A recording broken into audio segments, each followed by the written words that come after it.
the 2020 election, and ransomware attacks. I'm Tonya Hall, and joining me is Wendi Whitmore, Vice President of IBM X Force.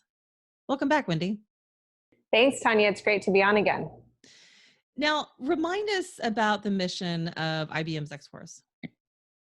Yeah, so X Force really encompasses a few things, right? First and foremost is our ability to respond to cyber breaches. So anything that's kind of breach related, whether that's actually responding or maybe that's helping an organization prepare, those are all things we do. As part of that, we have a team of threat researchers and analysts that specialize in cyber threat intelligence.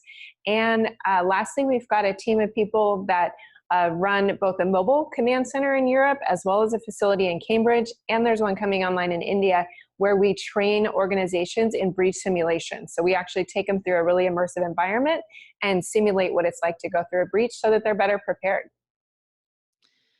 IBM recently released the results of a poll that you commissioned examining the preparedness of U.S. city and state employees to deal with cyber attacks.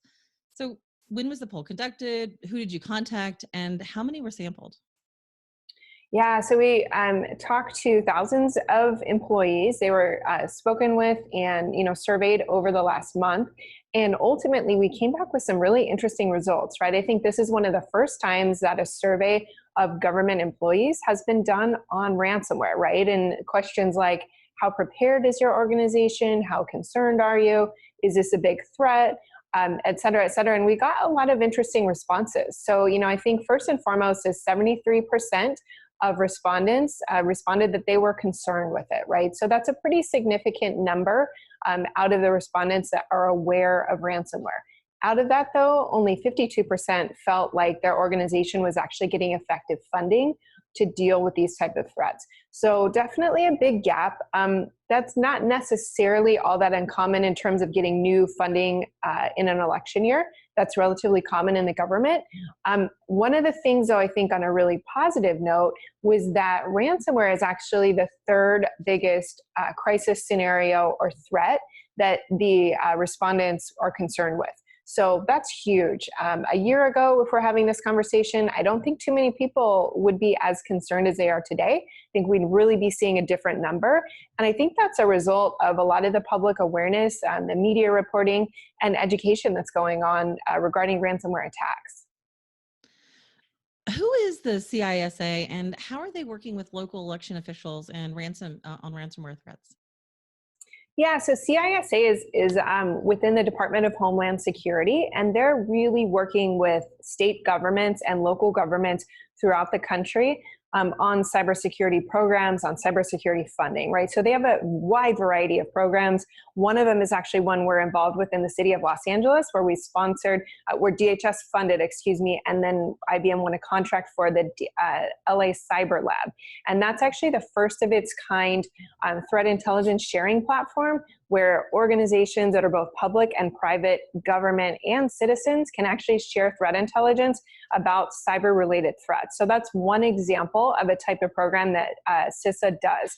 That said, they are really involved in the election security, making sure that they're doing things like testing applications, working with organizations to make sure election security is more successful this year around. That said, I think election security is just a huge topic, right? It's a huge concern. We've got a really widespread attack surface in terms of, different cities, different states, different local municipalities. And the reality is there are so many ways that attackers can potentially access, these environments and can potentially just cause some confusion in terms of how certain are we on the actual results we're getting. How do cyber attacks rate as a concern compared to maybe terrorism or natural disasters? Well, that's the thing. I think that in terms of kind of the awareness, it's increased significantly, right, about ransomware threats in particular, because we've seen so much kind of publication about these type of attacks. But interestingly enough, a huge amount of the respondents, so actually 78%, felt that the government, that being the federal government, should provide assistance in an emergency capacity for these type of attacks, right? So 78% felt that they should, and 76% felt like these type of attacks warranted emergency federal support. So things like FEMA funding, well, like we would do for a natural disaster, an earthquake, a hurricane, but really looking to the federal government to provide that.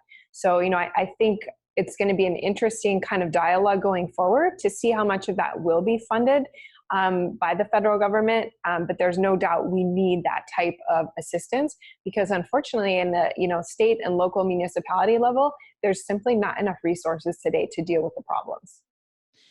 Since this is such a growing concern, what role can basic training on cybersecurity play? I mean, are there maybe some simple steps that government and election officials can take to prevent ransomware attacks? Well, I think that's a great question. I think first and foremost, it comes down to training. So in particular, training on scenario-based training. So a little bit about what I mentioned earlier in terms of understanding how you get a hold of your most critical team members during a potential ransomware or cyber crisis event.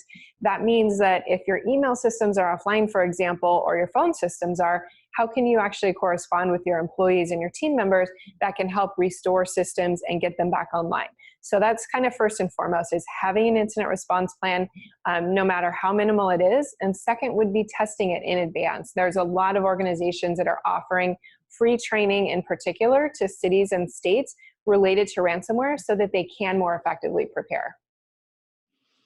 All right, Wendi, if somebody wants to check out IBM's survey, how can they do that? They can go to IBMsecurity.com and reach the report there. They can also feel free to reach us on LinkedIn, on Twitter at Wendi Whitmore, and we have links posted for that as well. Thanks again, Wendi. That's Wendi Whitmore, Vice President of IBM X Force, doing a great job. And if you guys want to find more of my interviews, you can do that right here or go to TonyaHall.net. Thanks for watching.